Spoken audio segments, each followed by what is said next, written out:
میرے استاد اللہ تعالیٰ ان کی مغفرت فرمائے، شیخ الحدیث نیو ٹاؤن کے بنوری ٹاؤن کے نظام الدین شامزئی صاحب، کچھ لوگ جانتے ہوں گے کچھ لوگ نہیں جانتے ہوں گے۔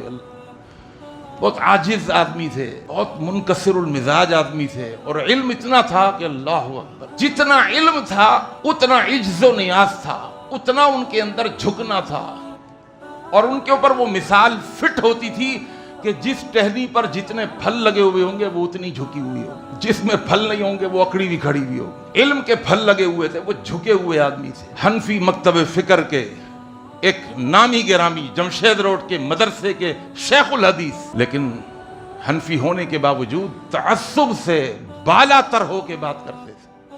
5 انگلیاں تو برابر نہیں ہے نا، اللہ اکبر۔ مجھے یاد ہے کہ جب دورہ حدیث کے اندر آخری کلاس میں، جب کیونکہ میں اہل حدیث تھا، میرے کلاس فیلو مجھے غیر مقلد کہہ کے تنگ کرتے تھے، تو سورہ فاتحہ کے مسئلے میں وہ ہماری جوانی کا زمانہ نہیں تھا، وہ نوجوانی کا زمانہ تھا۔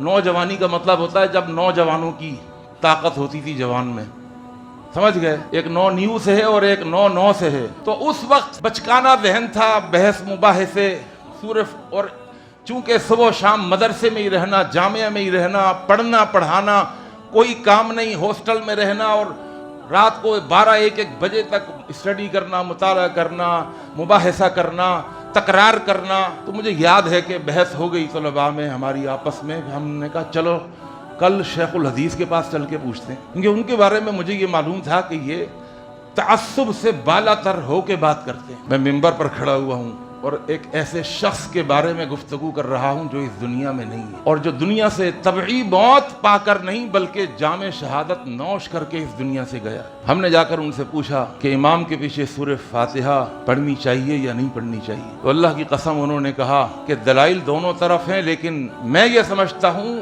شیخ الحدیث ہیں، احتیاط کا تقاضا یہ ہے کہ امام کے پیچھے حنفیوں کو بھی سورہ فاتحہ پڑھ لینی چاہیے، اس لیے کہ میں خود امام کے پیچھے سورہ فاتحہ پڑھتا ہوں۔ میں حیران رہ گیا ان کی بات سن کر۔ جو میرے کلاس فیلوز تھے وہ انگوش بدندہ رہ گئے کہ یہ کیا کہہ رہے ہیں، کیونکہ جو اللہ والا ہوتا ہے نا وہ کسی سے نہیں ڈرتا کہ مجھے مدرسے سے نکال دیں گے، جامعہ سے نکال دیں گے، میں اگر ایسی بات کر دوں گا نکال دے تو نکال۔ اللہ والے آدمی تھے۔ بہرحال اللہ کے رسول صلی اللہ علیہ وسلم کا حکم یہ ہے کہ امام کے پیچھے اگر ہو تب بھی سورہ فاتحہ پڑھو، اس لیے کہ اس کے بغیر نماز نہیں ہوتی۔